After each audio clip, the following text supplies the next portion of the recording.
Good morning, welcome to Breakfast with Rachel Burden and Charlie State. Our headlines today: act like you have the virus. That's the advice in a new campaign urging people to abide by lockdown rules. Donald Trump is banned permanently from Twitter because of worries his tweets could incite more violence. A warning over coronavirus scams after a 92-year-old woman was injected with a fake vaccine. Good morning. Unlikely heroes, giant killing and banana skins. All part of FA Cup third round weekend, but Liverpool survived their own scare to beat a young Aston Villa squad decimated by a Covid outbreak. Good morning. Another bitterly cold start for many.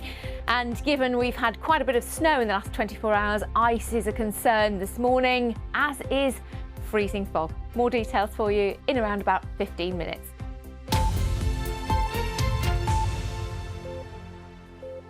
Good morning, it's Saturday the 9th of January. That's a good start, isn't it?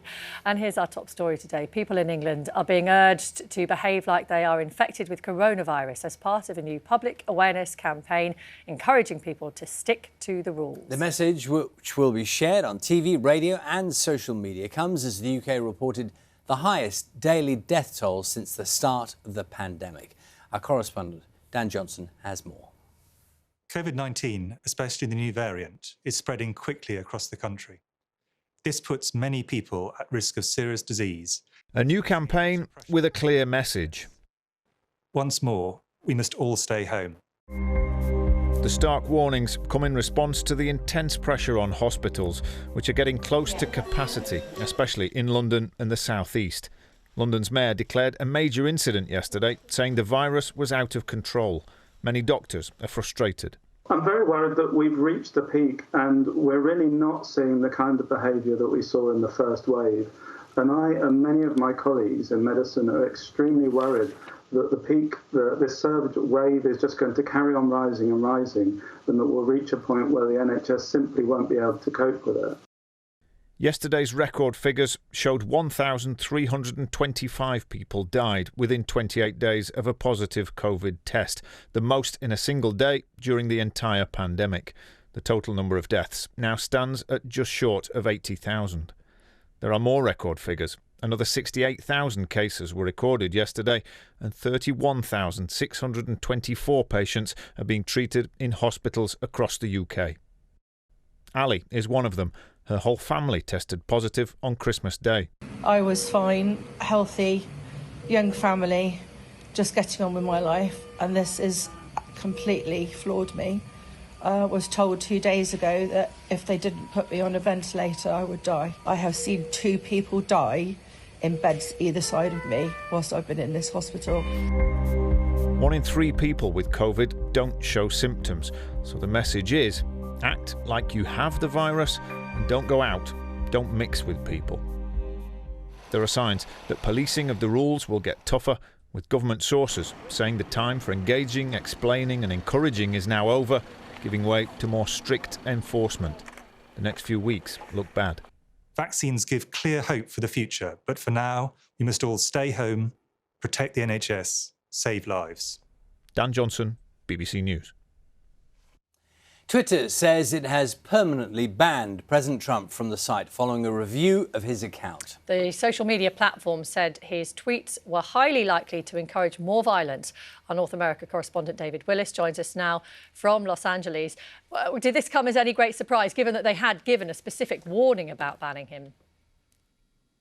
They had given a warning, Rachel, you're absolutely right. And isn't it bizarre? The most powerful man in the world no longer has access to one of his most treasured assets, his Twitter account. Donald Trump, of course, once described himself as the Hemingway of 140 characters. He said that he didn't need the mainstream media here. He could talk directly to his supporters, and that he's been doing, 88 million of them for many years. But Twitter, citing what it called the risk of further incitement of violence, has now permanently closed down Donald Trump's Twitter account. And there was a bizarre sort of contest of whack-a-mole tonight, because the president attempted, in the absence of his own account to pop up on other accounts, the White House official account among them, to voice his displeasure about Twitter's decision and to mention that he is now considering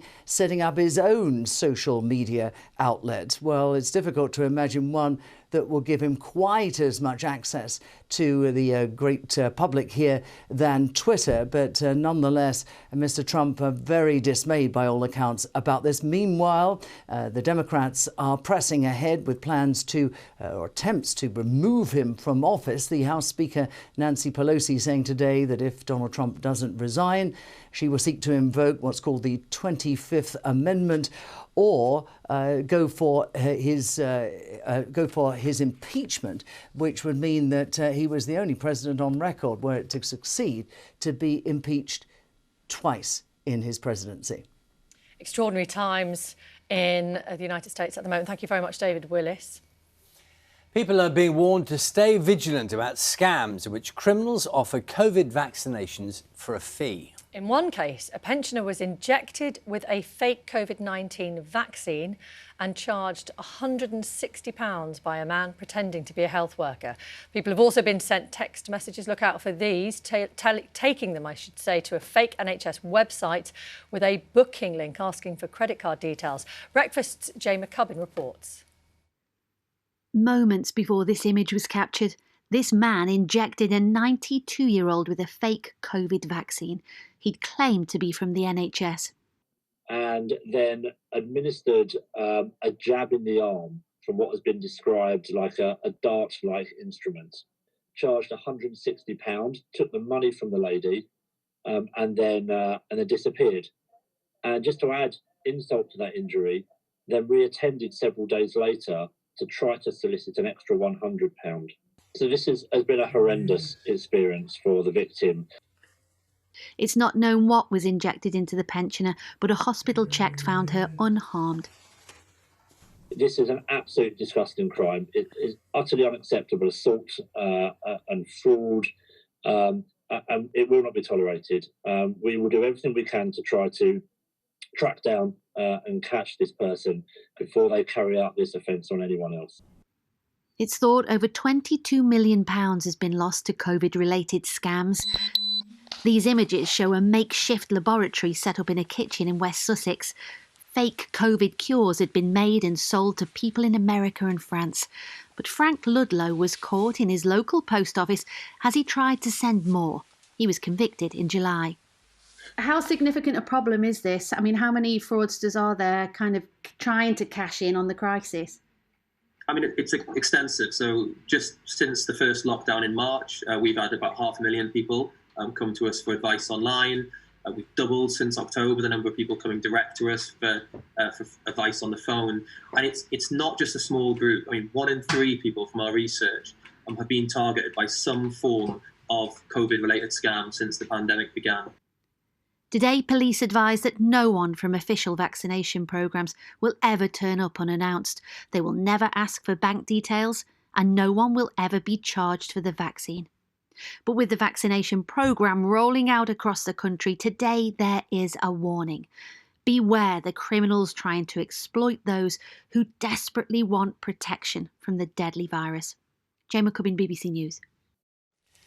Prince William has paid tribute to NHS staff working on the COVID frontline and thanked them for their continued efforts during the pandemic. In a video call with staff at Homerton University Hospital, it's in East London, he heard about the challenges they're facing following the recent rise in patients with the virus.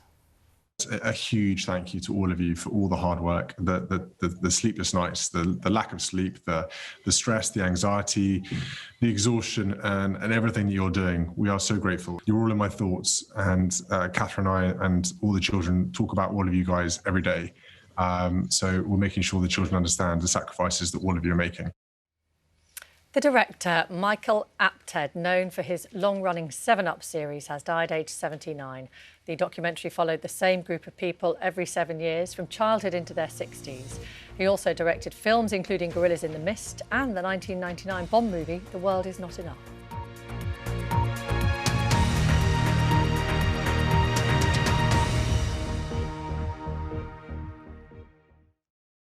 See the headlines as they happen and watch BBC News live in the app and get the full story with bbc.co.uk/news. Follow the story for all the latest with BBC News.